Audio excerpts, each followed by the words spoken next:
Okay good morning friend. હવે બેટા આપણે આજે જે ચર્ચા કરી રહ્યા છીએ એમાં સાઈડમાં તમે જુઓ હેડિંગમાં જ આપ્યું છે. તો આજે નીટજીના ટૉપિક ઉપર ચર્ચા કરીશું. હવે નીટજીના ટૉપિક ઉપર એટલે લગભગ હું તમને કહું અત્યાર સુધીમાં નીટ અને જીમાં જે પણ પ્રશ્નો પૂછાયા છે એમાં પહેલા ચેપ્ટરમાં લગભગ દાખલા જ પૂછાયા છે. તો આ ચેપ્ટર માટે આપણે દાખલા ઉપર ફોકસ વધારે કરીશું. ઓકે, તો હવે દાખલા ઉપર જો ફોકસ વધારે કરો તો ઘણા બધા દાખલા છે. અને હું તો એવું માનું છું કે બેટા આખા કેમિસ્ટ્રીમાં 11 ને 12 બંને સ્ટાન્ડર્ડમાં થઈને જો કોઈ વધુમાં વધુ ટિપિકલ ને કોમ્પ્લિકેશન દાખલા જો બનાવવા હોય તો પહેલા ચેપ્ટરમાંથી બને એવા છે. તો દાખલા માટે અથવા દાખલાની ગણતરીઓ માટે કંઈક એવા ટ્વિસ્ટેડ દાખલા બનાવવા છે તો આ ચેપ્ટર સૌથી વધારે કોમ્પ્લિકેશનવાળું છે. બરાબર, 12મામાં પણ એક ચેપ્ટર આટલું બધું કોમ્પ્લિકેશનવાળું નથી. એટલે આ ચેપ્ટરના દાખલા બહુ સમજીને વિચારીને કરવાના, તૈયારી ક્લિયર કરવાની. હજુ પણ આમાં તમને કેટલાક ટૉપિક ચેપ્ટરમાં બાકી છે એ પછી ચર્ચા કરીશું. પણ આજે નીટજીના ટૉપિક ઉપર ફોકસ કરી દઈએ અને ટૉપિક શું છે તેને સમજવાનો પ્રયત્ન કરીએ. ઓકે બેટા, તો હવે આ ટૉપિકને આપણે સમજવા માટે શું ક્લિયર કરીશું? તો પહેલો એક કોયડો મેં અહીંયા લખેલો છે, જોઈ લો. એક વિદ્યાર્થી પાસે એક સિક્કો છે જેનું વજન 2 ગ્રામ છે અને તેનું કદ 4 સેન્ટીમીટર ઘન છે. તો તે પદાર્થની ઘનતા એસઆઈ એકમમાં મેળવો. હવે પદાર્થની ઘનતા મેળવવી છે પણ એસઆઈ એકમમાં મેળવવી છે. તો મને એક વાત કહો બેટા કે એસઆઈ એકમમાં એકમ કયા હોય, કયા પ્રકારના હોય એના ઉપર પહેલાં ફોકસ કરી. તો પહેલાં તો ઘનતાનું સૂત્ર વિચારો. ઘનતા બરાબર દળ ભાગ્યા કદ. તો દળનો એસઆઈ એકમ કયો? કિલોગ્રામ. અને કદનો એસઆઈ એકમ મીટર ક્યુબ. ઓકે, તો હવે એસઆઈ એકમમાં કન્વર્ટ કરવા માટે પહેલાં તો ગ્રામ જે આપ્યું છે ને 2 ગ્રામ, એ 2 ગ્રામનું કિલોગ્રામ ફેરવી દઈએ. ઓકે, તો અહીંયા આગળ હું બોલું એ ધ્યાન આપજો બેટા. તો દળ બરાબર 2 ગ્રામ. ઓકે, તો 2 ગ્રામ બરાબર 2 ગુણ્યા 10⁻³ કિલોગ્રામ. કોઈને મુશ્કેલી તો ધ્યાન રાખજો. બરાબર, તો કિલોગ્રામમાં કન્વર્ટ કરી દો. ગ્રામનું કિલોગ્રામ કયો? 10⁻³ આવે. આમાં કોઈને કોઈ પ્રોબ્લેમ હશે નહીં. છતાંય હું અહીંયા સાઈડમાં ક્લિયર કરી દઉં. 1 ગ્રામ બરાબર ખાલી જગ્યા કિલોગ્રામ. બરાબર, આપણા નિયમ પ્રમાણે. હવે ગ્રામ એ બેઝિક એકમ છે. મતલબ જો કોઈ બેઝિક એકમ, મૂળભૂત એકમમાં 10⁻0 લખાય. પહેલાં આપણે જે પૂર્વકવાળા એકમો છે ફેમટો, પિકો, નેનો, માઇક્રો, મિલી, સેન્ટી, ડેસી, deca, hecto, kilo, mega, giga, Terra, પેટા. બરાબર, ચાલો આ બધા એકમોની જે ચર્ચા કરી હતી એની અંદર ક્યાંય પણ ગ્રામ નહોતું આવ્યું. ઓકે, તો મતલબ ગ્રામ બેઝિક એકમ છે. પણ અહીંયા કિલોગ્રામ આવ્યું. તો કિલો એટલે 10⁻³ ઓકે, હવે જુઓ 0 - 3. તો 0 - 3 કરો તો -3 થાય. તો 1 ગ્રામ બરાબર 10⁻³ કિલોગ્રામ. બોલો, મેં લખ્યું કોઈ પ્રોબ્લેમ બેટા? તો 1 ગ્રામ બરાબર 10⁻³ કિલોગ્રામ. તો 2 ગ્રામ એ તો 2 ગુણ્યા 10⁻³ મતલબ કિલોગ્રામમાં ફેરવી દીધા. ઓકે, સરસ. હવે કદની વાત કરીશું. તો કદમાં 4 સેન્ટીમીટર ક્યુબ બરાબર કેટલા મીટર ક્યુબ થાય? તો પહેલાં તો સેન્ટીમીટરનું મીટરમાં કન્વર્ટ કરી દઈશું. તો 1 સેન્ટીમીટર બરાબર ખાલી જગ્યા મીટર. ચલો, સેન્ટી એટલે 10⁻². અને મીટર મૂળભૂત એકમ છે એટલે 10⁻0. ઓકે, તો -2 - 0 તો મતલબ 10⁻² થાય. કમ્પ્લીટ. તો મતલબ 1 સેન્ટીમીટર 10⁻² મીટર. તો સેન્ટીમીટરનો ઘન છે. બરાબર, તો 1 સેન્ટીમીટર ક્યુબ બરાબર શું થશે? 10⁻² નો ઘન મીટર ક્યુબ. કેમ કે જો અહીંયા ઘન કર્યો તો આમાંય ઘન કરવો પડે. તો 1 સેન્ટીમીટર ક્યુબ બરાબર 10⁻6 મીટર ક્યુબ. બરાબર છે. તો અહીંયા આગળ 4 તો એમને એમ જ રાખીએ આગળ. તો 4 ગુણ્યા 10⁻6 મીટરનો ઘન. તો બંને એસઆઈ એકમમાં ફેરવી દીધા આપણે. જુઓ, બરાબર. તો હવે ઘનતાનું સૂત્ર મૂકી દઈએ. તો ઘનતા બરાબર દળ ભાગ્યા કદ. તો દળનું એસઆઈ મૂલ્ય તો 2 ગુણ્યા 10⁻³ અને કદ માટે 4 ગુણ્યા 10⁻6. ઓકે, તો હવે સાદું રૂપાલ દઈએ આનું, તો શું થાય? 2/4 એટલે 0.5. ઓકે, ગુણ્યા 10⁻³ થઈ જાય. કારણ કે ભાગાકાર હોય તો શું કરી શકીએ આપણે? તો વિચારો, 10⁻³ ભાગ્યા 10⁻6. બરાબર? તો હવે 10⁻³ આ -6 ઉપર જઈએ એટલે શું થઈ જશે? ભાગાકારમાં માઇનસ -6 પ્લસ થઈ જાય, તો ઇઝ ઇક્વલ ટુ 10⁻+3. સાદું રૂપ બધાને ખબર પડી બેટા? ઓકે, તો ધ્યાન રાખજો. અથવા આ -6 ઉપર જાય પ્લસ થઈ જાય, એટલું યાદ રાખશો તો એ ક્લિયર. તો માઇનસ પ્લસ થઈ ગઈ, વાત એના જ છે. બરાબર? હવે આના વૈજ્ઞાનિક પદ્ધતિમાં ફેરવવું હોય તો 5 ગુણ્યા 10⁻² કિલોગ્રામ મીટર (-3) આ ઘનતા મળી જાય. બરાબર? તો ઘનતા કેવી રીતે શોધી શકાય? તો આ બાબત યાદ રાખવાની. કોઈને કોઈ કન્ફ્યુઝન, પ્રશ્ન તો ટીક માર્ક કરી રાખવાનું. જ્યારે આપણે મીટિંગમાં મળીએ ત્યારે આનું સોલ્યુશન મેળવી લઈએ. બરાબર? પણ છતાંય બહુ સરળ છે, મેં બધી સમજૂતી આપી દીધી છે. ક્લિયર થઈ ગયું હશે? ઓકે, હવે આવો ને આવો જ એક બીજો કોયડો પણ સોલ્વ કરવાનો પ્રયત્ન કરીએ અને ચર્ચા ક્લિયર કરીએ. ઓકે, હવે બેટા એક બીજો કોયડો સોલ્વ કરવો છે. આરજીવી પાસે એક લંબઘન પેટી છે, એક ડબ્બો છે, પેટી છે, જેની લંબાઈ 5 મીટર છે, પહોળાઈ 50 સેન્ટીમીટર છે અને ઊંચાઈ 10 મીટર છે. જો તેમાં લીંબુ શરબત ભરે તો કેટલા લીટર સમાય? બરાબર? તો હવે એમાં લીંબુ શરબત ભર્યો, કેટલા લીટર સમાશે? તો લીટરમાં રૂપાંતરણ કરવું હોય તો આપણે એક વાત જાણીએ છીએ, 1 લીટર બરાબર 1 ડેસીમીટર ક્યુબ. બરાબર? તો હવે ડેસીમીટર ક્યુબનો મતલબ કે તમારે કદ ગણવું હોય તો મારી વાત ધ્યાન આપજો બેટા, લંબાઈ ગુણ્યા પહોળાઈ ગુણ્યા ઊંચાઈ. બરાબર? તો લંબાઈ પણ ડેસીમીટરમાં લઈ લઈએ, પહોળાઈ પણ ડેસીમીટરમાં લઈએ અને ઊંચાઈ પણ ડેસીમીટરમાં લઈએ. અને જો 3 એકમ ડેસીમીટરમાં કન્વર્ટ કરી દઈએ તો એના આધારે શું થઈ જાય? ડેસીમીટર ગુણ્યા ડેસીમીટર ગુણ્યા ડેસીમીટર. તો આનો મતલબ ડેસીમીટરનો ઘન થઈ જશે. તો આપણે જે જવાબ જોઈએ એ મળી જશે. તો મતલબ શું થયું બેટા? 3 એકમો ડેસીમીટરમાં કન્વર્ટ કરી દો. તો સૌથી પહેલાં આપણે લંબાઈની વાત કરીએ છીએ. લંબાઈ બરાબર 5 મીટર. હવે એનો ડેસીમીટર કન્વર્ટ કરવું હોય તો પહેલાં જોઈ લો, 1 મીટર બરાબર ખાલી જગ્યા ડેસીમીટર. મીટર એટલે 10⁻0 અને ડેસીમીટર, ડેસી એટલે 10⁻1. બરાબર? તો 0 -1. બરાબર? 0 -1 તો સાદું રૂપ થાય +1, તો 10⁻1. તો લંબાઈ 5 મીટર હતી તો 5 મીટર ડેસીમીટર કેટલી થાય? 5 તો એમને એમ રાખો, 5 ગુણ્યા 10⁻1 ડેસીમીટર. ચલો, મતલબ લંબાઈ ડેસીમીટરમાં કન્વર્ટ થઈ ગઈ. હવે પહોળાઈની વાત કરી લઈએ. પહોળાઈ કેટલી છે? 50 સેન્ટીમીટર. ઓકે, તો અહીંયા આગળ સેન્ટીમીટરનું ફરીથી ડેસીમીટરમાં કન્વર્ટ કરવું પડશે. તો 1 સેન્ટીમીટર બરાબર ખાલી જગ્યા ડેસીમીટર. સેન્ટી એટલે 10⁻2 અને ડેસી એટલે કેટલા? તો 10⁻1. તો હવે વિચારો કે ભાઈ -2 -1 બરાબર -1, તો 10⁻1. તો 1 સેન્ટીમીટર બરાબર 10⁻1 ડેસીમીટર. તો ઓકે, તો 50 સેન્ટીમીટર કેટલા? તો 50 એમને એમ રાખો, 50 ગુણ્યા 10⁻1 ડેસીમીટર. કોઈને કોઈ કન્ફ્યુઝન? હાલ આ જવાબ વૈજ્ઞાનિક પદ્ધતિ નથી ફેરવતા, ફાઇનલ જ્યારે કેલ્ક્યુલેશન કરીએ ત્યારે કરતી. બરાબર? હવે એના પછી વાત આવે ઊંચાઈ. ઊંચાઈ બરાબર કેટલું કહ્યું છે? 10 ડેસીમીટર. કોઈ કન્વર્ઝન કરવાની જરૂર નથી, ડેસીમીટરમાં જ છે.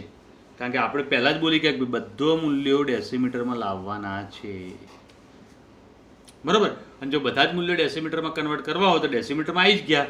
હવે કદ કેટલું? તો કદ ગણી કાઢીએ. કદ બરાબર લંબાઈ ગુણ્યા પહોળાઈ ગુણ્યા ઊંચાઈ. બરાબર? તો ઓકે, લંબાઈ કેટલી છે? તો આપણે આગળ બોલી ગયા એ પ્રમાણે 5 ગુણ્યા 10⁻1 ડેસીમીટર. પહોળાઈ 50 ગુણ્યા 10⁻1 ડેસીમીટર. ઓકે. અને ઊંચાઈ તો કેટલી? 10 ડેસીમીટર. હવે 10⁻1 તો 10⁻1 એ તો બે નીકળી ગયા. ક્લિયર બેટા? હવે આ બે તો પદ નીકળી જ ગયા. તો 50 ગુણ્યા 5 એટલે 250 અને ગુણ્યા 10 તો કેટલા થયા? 2500. બરાબર. તો અહીંયા આગળ જવાબમાં શું આવે બેટા? 2500 ડેસીમીટર ક્યુબ. આ જ જવાબને લીટરમાં ફેરવી દઈએ તો 2500 લીટર લીંબુ શરબત અંદર સમાય છે. કમ્પ્લીટ. તો એક કોયડો આ રીતે પણ તમે સોલ્યુશન કરી શકો છો. બહુ સરળ અને ઇઝીલી ક્લિયર કરી શકાય એવો કોયડો છે. બરાબર. ચલો હવે આવું ના આવું છે એક બીજો કોયડો તમને ગણાવું. ધ્યાન આપજો બકા અને સમજજો. હવે બેટા એક ત્રીજો કોયડો. એક સરોવરની લંબાઈ 2.5 કિલોમીટર, પહોળાઈ 4 હેક્ટોમીટર અને ઊંડાઈ 500 સેન્ટીમીટર છે, તો તેમાં કેટલા લીટર પાણી સમાય છે? લીટરમાં શોધવાનું છે એટલે તમારે શું કરવાનું? બધું ડેસીમીટરમાં ફેરવી દેવાનું. જો બધું ડેસીમીટરમાં ફેરવી દઈએ તો આપણો જવાબ ક્લિયર સરળતાથી થઈ જાય. બરાબર. તો હવે ડેસીમીટરમાં ફેરવવા માટે આપણે આગળ વાત કરીએ પ્રમાણે પહેલાં જ વાત કરીએ લંબાઈની. ચલો લંબાઈની ચર્ચા કરીએ તો લંબાઈ બરાબર 2.5 કિલોમીટર. કિલોમીટરનું ડેસીમીટરમાં ફેરવું છે. ચલો 1 કિલોમીટર બરાબર ખાલી જગ્યા ડેસીમીટર. ઓકે. તો 1 કિલોમીટર કેટલા ડેસીમીટર થાય? તો જોઈ લઈએ, એની ચર્ચા ક્લિયર કરી દઈએ. તો કિલો એટલે 10⁻3 અને ડેસી એટલે 10⁻1. બરાબર. તો આ પાછળનું પદ પ્લસ થઈ જાય કારણ કે 3 માઇનસ -1 એટલે અહીંયા આગળ જવાબ આવશે 10⁻4. આગળની સંખ્યા એના એ જ રાખીએ તો 2.5 ગુણ્યા 10⁻4 ડેસીમીટર. ચલો લંબાઈની વાત કમ્પ્લીટ. હવે જોઈએ પહોળાઈ. પહોળાઈ કેટલી આપેલી છે? 4 હેક્ટોમીટર. તો હવે હેક્ટોમીટરનું ડેસીમીટરમાં કન્વર્ટ કરીએ. 1 હેક્ટોમીટર બરાબર ખાલી જગ્યા ડેસીમીટર. તો હેક્ટો એટલે 10⁻2 અને આ 10⁻1. બરાબર. તો આ માઇનસ માઇનસ પ્લસ થઈ જાય 10⁻3. તો આની અંદર થશે 4 ગુણ્યા 10⁻3 ડેસીમીટર. ઓકે. હવે જોઈએ ઊંડાઈ. ઊંડાઈ બરાબર 500 સેન્ટીમીટર. હવે સેન્ટીમીટરનું પાછું ડેસીમીટરમાં કન્વર્ટ કરી દઈએ તો 1 સેન્ટીમીટર બરાબર ખાલી જગ્યા ડેસીમીટર 10⁻2 10⁻1 10⁻1 તો 500 ગુણ્યા 10⁻1 ડેસીમીટર. કમ્પ્લીટ. તો બધાનું ડેસીમીટરમાં કન્વર્ટ કરી દીધું આપણે જે પ્રમાણે શીખ્યા એ પ્રમાણે. તો હવે કદ બરાબર લંબાઈ ગુણ્યા પહોળાઈ ગુણ્યા ઊંડાઈ. બરાબર. તો લંબાઈ 2.5 ગુણ્યા 10⁻4, પહોળાઈ 4 ગુણ્યા 10⁻3 અને આ 500 ગુણ્યા 10⁻1. પહેલાં જ આપણે આગળની જે સંખ્યાઓ છે એનું સાદુરૂપ આલી દઈએ. સાદુરૂપ મોઢે અપાઈ જાય એવું છે. જુઓ 2.5 ગુણ્યા 4 એટલે 10 થઈ જાય અને 10 ને 500 સાથે ગુણ એટલે 5000 ગુણ્યા 10⁻4 ને 3 7 -1 એટલે 10⁻6. ઓકે બેટા. તો ધ્યાન રાખો કે આટલા લીટર પાણી સમાય છે. તો એક દાખલો આપણે ગણી ગયા. હવે જે દાખલા આપણે અત્યાર સુધી ક્લિયર કર્યા બધા એક રીતના મેં તમને ક્લિયર કરાવ્યા. આની અંદર જ થોડું ટ્વિસ્ટેડ કરીએ. બરાબર. અને થોડું ટ્વિસ્ટેડ કરીએ તો એ કેવી રીતે? તો અહીંયા આગળ સમજવાનો પ્રયત્ન કરીએ. તો હું બોલું એ સમજજો. ધ્યાન આપજો બેટા. આગળનો કોયડો. હવે બેટા એક કોયડો અહીંયા આગળ જુઓ. ઈશિતા પાસે એક થર્મોસ છે જેમાં 20 લીટર કોફી ભરેલી છે. થર્મોસ આખું 20 લીટર કોફીથી ભરી દીધું છે. આ થર્મોસની લંબાઈ 30 સેન્ટીમીટર, પહોળાઈ 25 સેન્ટીમીટર, તો એની ઊંચાઈ કેટલા ડેસીમીટરમાં છે? ડેસીમીટરમાં સીધો જવાબ માંગ્યો છે. હવે લીટરમાં તમને મૂલ્ય આપેલ, આપણા લંબાઈ અને પહોળાઈ બંને ડેસીમીટરમાં કન્વર્ટ કરવા પડે. ઓકે, તો હવે અહીંયા આગળ ચર્ચા કરીએ પહેલાં લંબાઈ માટે. લંબાઈ બરાબર 30 સેન્ટીમીટર. હવે 1 સેન્ટીમીટર બરાબર ખાલી જગ્યા ડેસીમીટર. બરાબર, તો આગળના કોયડામાં સોલ્વ કરી ગયા બેટા. સીધો જવાબ લખી દઉં છું 10⁻1. જો આગળના કોયડામાં અહીંયા આગળ ક્લિયર કર્યું જ છે. બરાબર, તો અહીંયા મેં સીધો 10⁻1 ક્લિયર કરી દીધો. ચલો એક ક્લિયર. હવે પહોળાઈ, તો અહીંયા આગળ સેન્ટીમીટર ડેસીમીટર, 30 × 10⁻1 ડેસીમીટર. ઓકે, હવે પહોળાઈ 25 સેન્ટીમીટર. તો એના સેન્ટીમીટર ડેસીમીટરમાં આગળ સંબંધ ક્લિયર કરી દીધો. તો 25 × 10⁻1 ડેસીમીટર. ઓકે, હવે સૂત્ર મૂકીએ કે ભાઈ કદ બરાબર લંબાઈ ગુણ્યા પહોળાઈ ગુણ્યા ઊંચાઈ. હવે કદ તમને આપી દીધું છે, રકમ વાંચો 20 લીટર. તો મતલબ આ બધું જો ડેસીમીટરમાં જ હોય તો મતલબ શું થાય? તો અહીંયા આગળ તમે ક્લિયર કરી શકો 20 લીટર. બરાબર, તો અહીંયા આગળ પહેલાં લખી દઈએ બેટા, 20 લીટર બરાબર 20 ડેસીમીટર ક્યુબ. બરાબર, તો 20 લીટરની જગ્યાએ તમે 20 ડેસીમીટર ક્યુબ લખી શકો. તો અહીંયા આગળ સીધું જ લખી દઉં 20 ડેસીમીટર ક્યુબ. ચલો, લંબાઈ કેટલી છે? 30 × 10⁻1 ડેસીમીટર. પહોળાઈ 25 × 10⁻1 ડેસીમીટરના ગુણ્યા ઊંચાઈ. ઊંચાઈ શોધવાની છે. ઓકે, ચલો હવે આ બંને પદ આ બાદ લઈ જઈએ, ઊંચાઈ મળી જશે. તો ઊંચાઈ બરાબર 20 ડેસીમીટર ક્યુબ છેદમાં 30 × 10⁻1 ડેસીમીટર અને 25 × 10⁻1 ડેસીમીટર. બરાબર, તો 20 પહેલાં તો સંખ્યાનું સાદુરૂપ આપી દઈએ. તો સંખ્યાનું સાદુરૂપમાં જુઓ 20 / 30 ભાગ્યા 25. હવે તમારે આખું પદ કેલ્ક્યુલેટરમાં એક સાથે કરવાનું, હું બોલું તે ધ્યાન આપજો. 20 / 30 ભાગ્યા 25. બરાબર, તો હવે તમારો જવાબ મળશે 0.02666. બરાબર, તો હવે તમને આટલો જવાબ મળી ગયો બેટા. હવે આનું સાદુરૂપ આપી દઈએ. અને જો આનું સાદુરૂપ આપી દઈએ તો શું થશે એનું સાદુરૂપ? તો અહીંયા આગળ એની ચર્ચા પણ કરી લઈએ અને ક્લિયર કરી દઈએ. ઓકે, હવે જુઓ અને સમજો કે ભાઈ અહીંયા આગળ જે આપણે ક્લિયર કર્યું એની અંદર સાદુરૂપ આલતા જે 10⁻1 છે એ ઉપર જાય તો પ્લસ થઈ જાય, અને આ બીજી -1 ઉપર જાય પ્લસ થઈ જાય, એટલે ગુણ્યા 10⁻2 ડેસીમીટર. કેમ? તો ડેસીમીટરનો ક્યુબ છે અહીંયા જુઓ. તો એક ડેસીમીટરના બીજું ડેસીમીટર જતું એટલે ક્યુબ જતો રહે.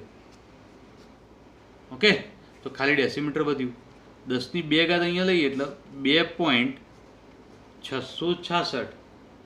બરાબર, ગુણ્યા 10 જતી રહી એટલે ખાલી ડેસીમીટર લખી દઈએ. તો લંબાઈ આપણે મેળવી દીધી. બોલો બેટા, લંબાઈ મેળવી એમાં કોઈને કોઈ પ્રશ્ન, કન્ફ્યુઝન ના ખબર પડ્યું એવું? તો સરળતાથી આ દાખલો પણ ક્લિયર કરી શકાય છે. તો કોયડા પણ ધ્યાનમાં રાખજો. હવે એક બીજો કોયડો સોલ્વ કરીએ અને સમજીએ. તો બોલો, કદવાળા દાખલા આવી રીતે કોઈ પૂછ્યા હોય તો આવડી જશે? તો ધ્યાન રાખજો બેટા અને ક્લિયર કરજો. હવે બેટા એક બીજો કોયડો અહીંયા આગળ ક્લિયર કર્યો છે કે એક પદાર્થનું તાપમાન ડિગ્રી ફેરાનહીટ અને ડિગ્રી સેલ્સિયસમાં સમાન થાય છે. મતલબ ફેરનહીટ અને સેલ્સિયસ બે સરખા થઈ ગયા તો તેનું મૂલ્ય કેલ્વિનમાં મેળવો.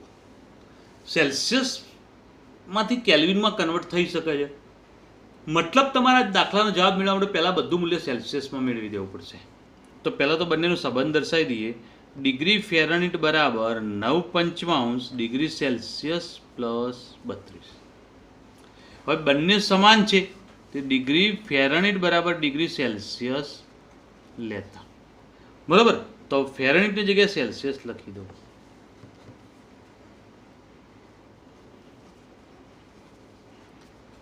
કમ્પ્લીટ. હવે ધ્યાન આપો બેટા કે ભાઈ અહીંયા આગળ 9 પંચમાંશ 9 ભાગ્યા 5 કરો તો 1.8 થવાનું છે અહીંયા આગળ. તો સેલ્સિયસ બરાબર 1.8 સેલ્સિયસ પ્લસ 32. બરાબર. હવે 1.8 સેલ્સિયસ વાળા આ બાદ લઈ જાય તો બધા સેલ્સિયસ વાળા પદો એક બાદ આવી જાય.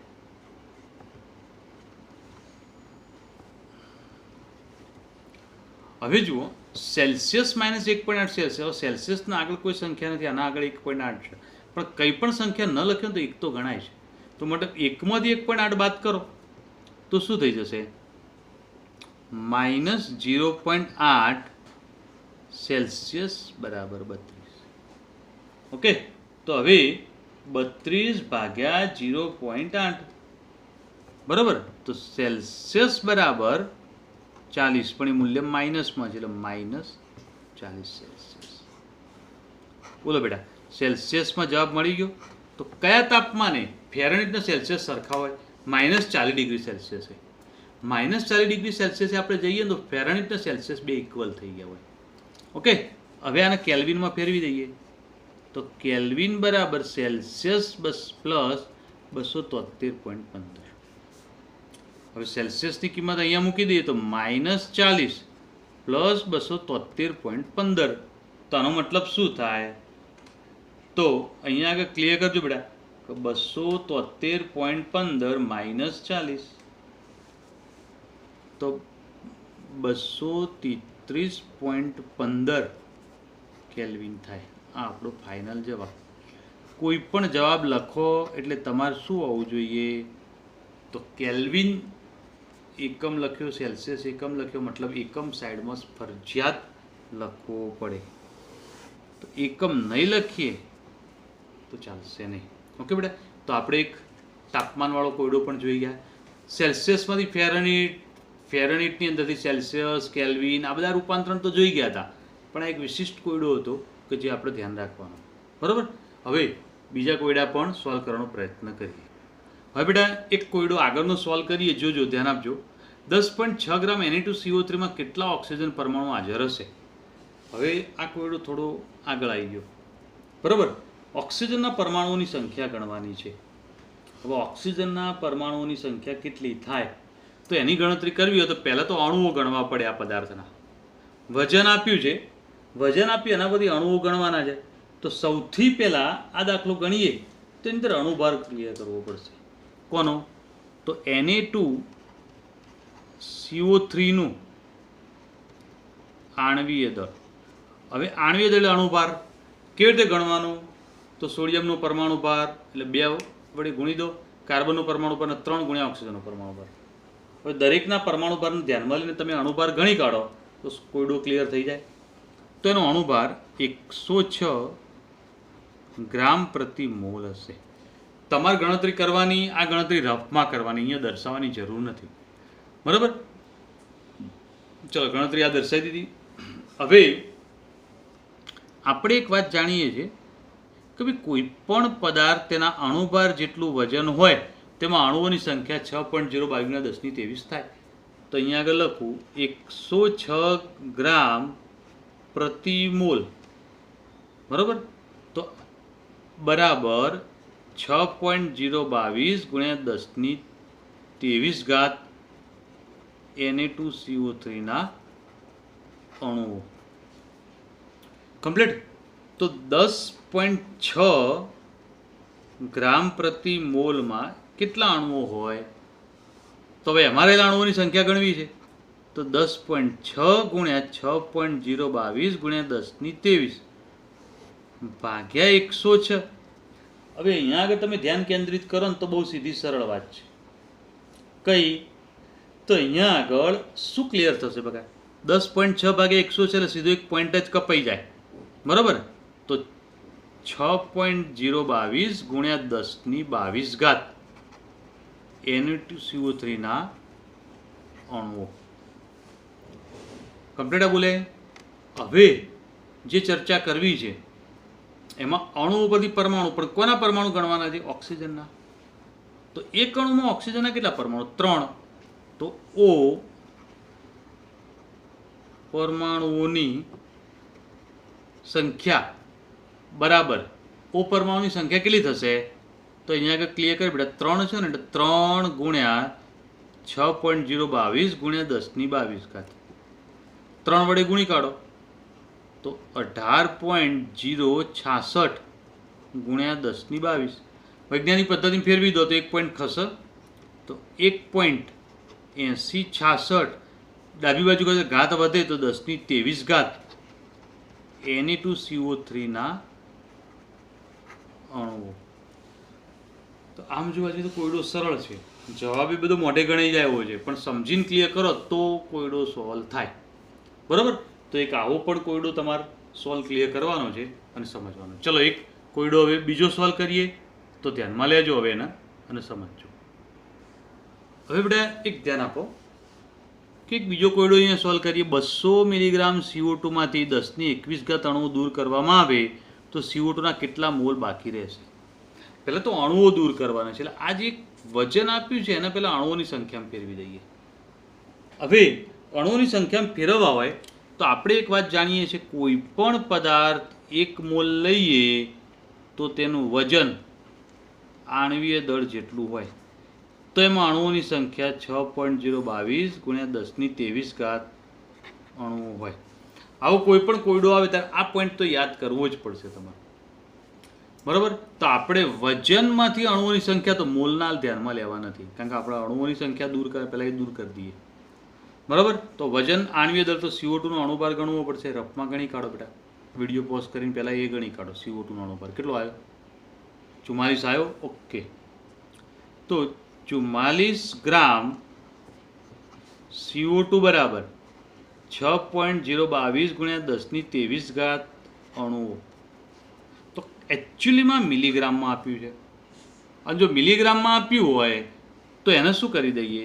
તો ગ્રામમાં ફેરવી દઈએ.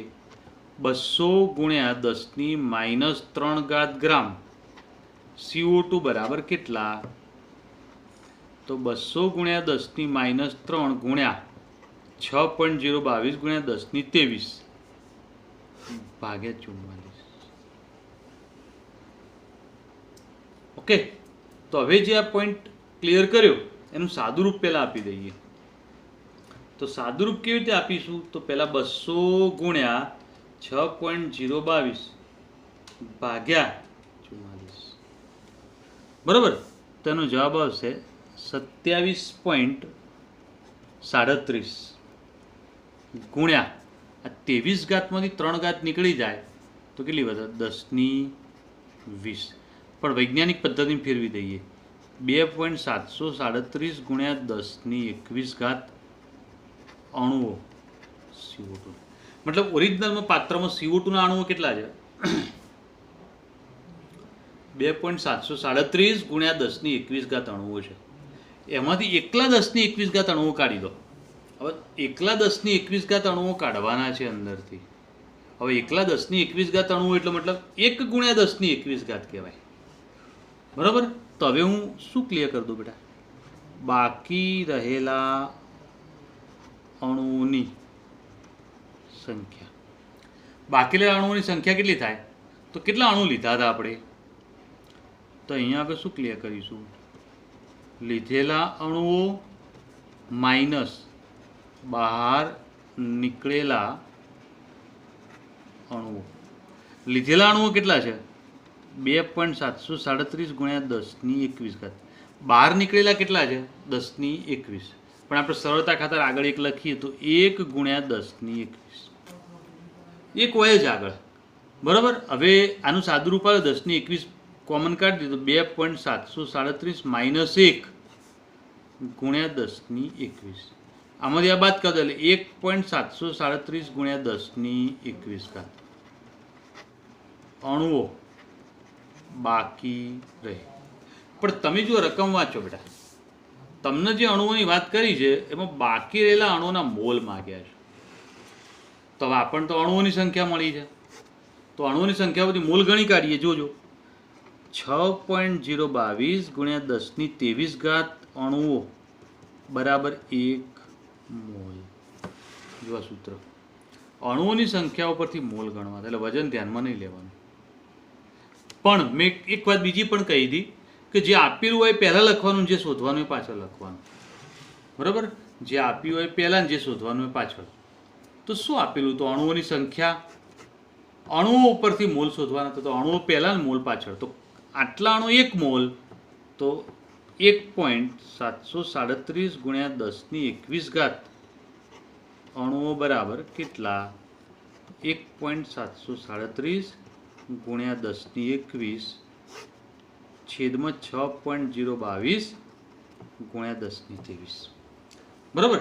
તો હવે કેલ્શિયમનું સાદુરૂપ ક્લિયર કરી દઈએ. તો અહીંયા આગળ કેલ્શિયમ સાદુરૂપ ક્લિયર કરી આપણો જવાબ મળી જશે. કેટલો મળશે? તો 1.737 ભાગ્યા 6.022. બરાબર? તો 0.2884 ગુણ્યા 10ની ઘાત કેટલી થશે બેટા? 21, અને ઉપર જાય એટલે 23 માઇનસ થઈ જાય, તો 10⁻2 વધે. બરાબર? 10⁻2 અંદર એપ્લાય ના કરતા અને પહેલાં વૈજ્ઞાનિક પદ્ધતિમાં ફેરવી દઈએ. ઓકે, અને જો એને વૈજ્ઞાનિક પદ્ધતિમાં ફેરવી દઈએ તો શું થશે? તો એ વાતને ક્લિયર કરી દઈએ. તો ધ્યાન આપજો બેટા, વૈજ્ઞાનિક પદ્ધતિમાં ફેરવા માટે એક સ્થાન ખસશે. તો 2.884 ગુણ્યા 10⁻3 મોલ CO2 બાકી રહે. બરાબર? તો આનું સાદુરૂપ 1.737 ભાગ્યા 6.022. બરાબર? ઓકે છે. તો તમે આ રીતે જવાબ દર્શાવી શકો, ક્લિયર કરી શકો. બોલો બેટા, કોઈને કોઈ કન્ફ્યુઝન, મુશ્કેલી? તો આ રીતે દાખલો ગણજો. કોઈ ડાઉ આવા નેક્સ્ટ નીટના એપિસોડમાં બીજા આવા જ કેટલાક દાખલાઓનું સોલ્યુશન કરીશું, સમજીશું, અને નીટના બીજા એપિસોડ ઘણા બધા આપણે ક્લિયર કરતા જઈશું. બરાબર? ઓકે, ચલો, ગુડ ડે, સારી મહેનત કરજો.